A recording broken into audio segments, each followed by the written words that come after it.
Now we are starting study session 6, and the topic is aspect of grammar 2, basic sentence structure. Introduction.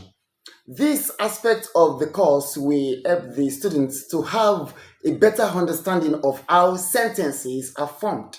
And also, a sentence is a grammatical unit that contains a subject and a predicate and expresses a complete thought, feeling, or idea.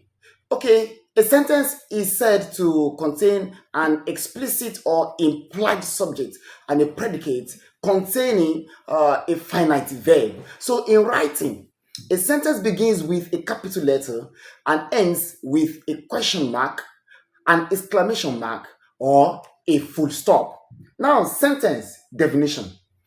Grammatical units is a grammatical unit which contains a subject and a predicate and expresses a complete thought, feeling, or idea. So, a sentence contains an explicit or implied subject and predicate containing a finite verb. So, and in writing, a sentence begins with a capital letter, like I earlier said, and it ends with a question mark, an exclamation mark, or a full stop. So, and explicit subject is the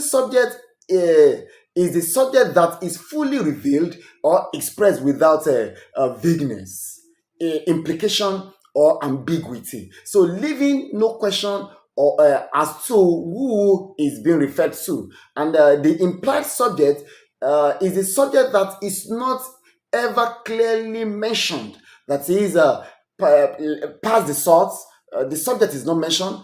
Taste the soup is not mentioned. So another one is a finite verb.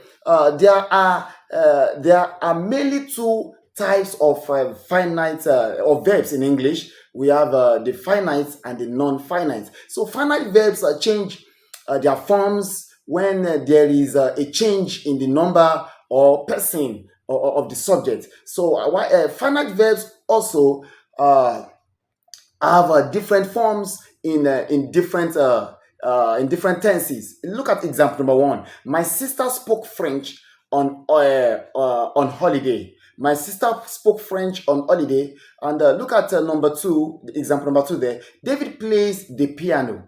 Yes, non-finite verbs do not change their form.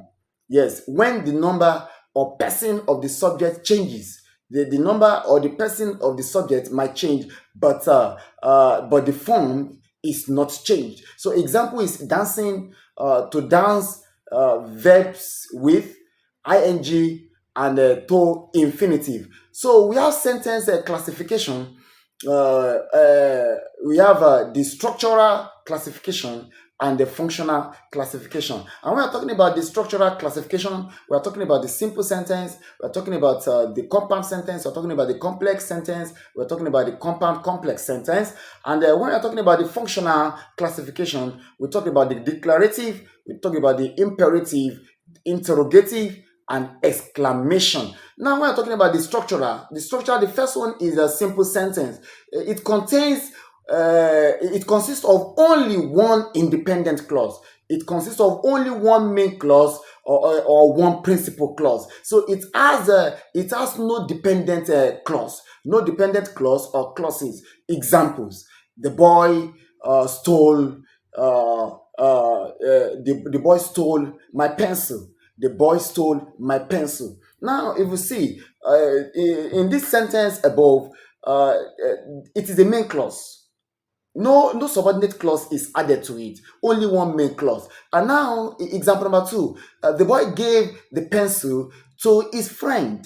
This is also a simple clause. It's also a main clause that no subordinate, no dependent clause is added to it. Now we go straight to the second one, which is a compound sentence.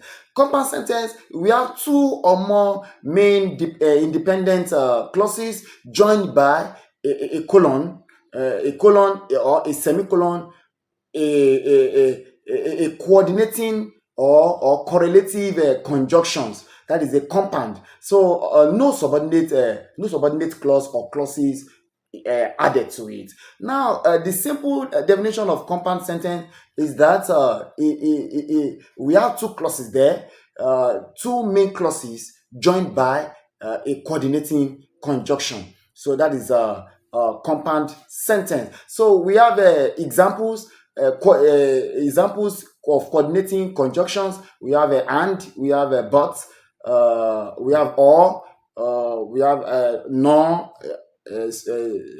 yet, among others. Now, correlative conjunction, we have either or, neither nor, not only but also, both and. We also have whether or. Examples: the boy stole a pencil and gave it to his friend. The boy stole a pencil, that is the main clause. The boy gave it to his friend, that is another main clause. But if you look at the second clause there, the subject is ellipted, or let me say the subject was ellipted. So that one doesn't mean the subject is not there. Physically, the subject might not be there, but taking a critical look at the sentence, the subject is surely there. So we have two clauses there. The boy stole a pencil and the boy gave it to his friend. Another one is education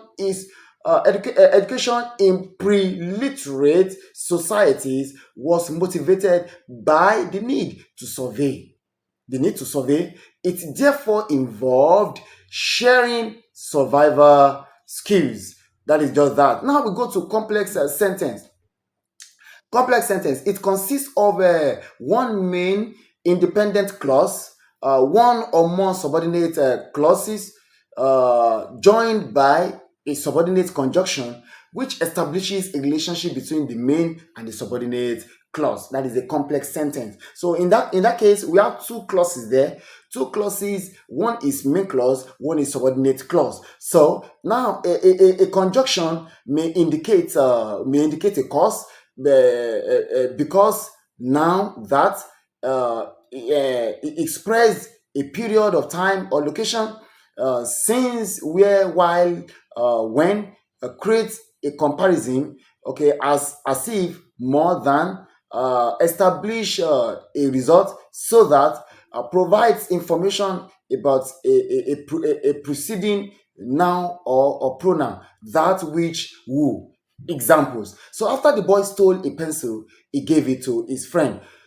Though education in pre-literate societies was motivated by the need to survive, so it involved more than sharing survival skills. Now, compound complex sentence, it consists at least three clauses, two or more main clauses joined by a coordinating or correlating conjunction. At least one subordinate clause or clause, one subordinate clause uh, joined to one of the main clauses by a subordinate conjunction. So we have examples there. After the boy stole the computer, he sold it to his friend and bought a phone, a phone the uh, uh, uh, with the proceeds. Now, if you look at the first clause there, after the boy stole the computer, that is the subordinate clause there. Is a subordinate clause. He sold it to his friend. That is the main clause. He bought a phone with the proceeds. So that is the main clause also there. So we have two main clauses and one subordinate clause. So the officers came when my parents were not at home, but I told them to come back. So in this case, we have three clauses there. The officers came. That is one. Yes, when my parents were not at home. That is the second one, which is a subordinate clause. The first one, the officers came. That is the main clause. The second one, when my parents were not at home, that is the subordinate clause. But I told them to come back.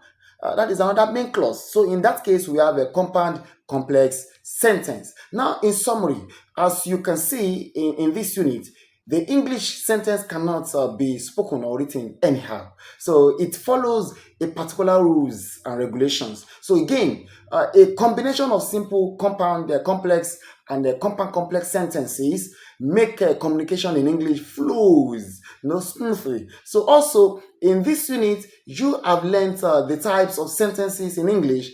Students should see this unit as the beginning of the attempts to expose them to grammar and usage in English. And the other units will discuss many other English grammatical items that play significant roles in communication. So I have come to the end of the class. Do enjoy the rest of your day. Bye bye.